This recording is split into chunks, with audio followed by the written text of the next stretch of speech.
ভাই, জীবনে জীবনে আমি পুলিশের ধাওয়া খাইনি, এই প্রথম আমি ধাওয়া খেয়েছি ভাই। মানে যখন পুলিশরা যখন গুলি ছোড়া শুরু করেছে তখন আপনার কি যে একটা বৃদ্ধ মানুষ সে পড়ে গেছে, তার উপর যে মানুষ দৌড়ে যাইতেছে, এমনভাবে পুলিশরা আর কি গুলি ছোড়া শুরু করছে।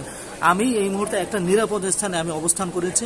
আমি মাদ্রাসা থেকে বাহির হয়েছি এই জন্য যে বাহির থেকে কোনো কিছু একটা কিনবো, কিন্তু তখনই শুরু হলো গোলাগুলি। এখন আমি একটা জায়গা আমি লুকোচুরি করে বসে আছি, আপনারা দেখতে পাচ্ছেন।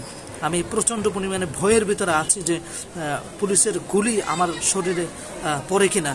তো আমি এই মুহূর্তে একটা নিরাপদ স্থানে আছি। এভাবে পুলিশরা যদি গুলি ছুটতে থাকে তাহলে তাহলে এটা কোনোভাবেই সমাধান আসবে না। আমি মনে করি কোনো সমাধান আসবে না।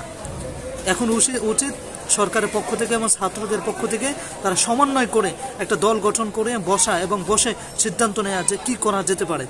এভাবে নিরীহ মানুষ মারা যাবে, বৃদ্ধ শিশু মারা যাবে, এটা আমরা কোনোভাবেই মেনে নিতে পারছি না। তো আমি আমি অনেক মানে ডিপ্রেস হয়ে যাচ্ছে যে এখন আমি কি করব। আমি এখানে বসে আছি এবং আমি এই ভিডিওটি করছি, আমি প্রচণ্ড পরিমাণে আপনার প্রেশারের ভিতর আছি। তো আপনারা সবাই ভালো থাকবেন।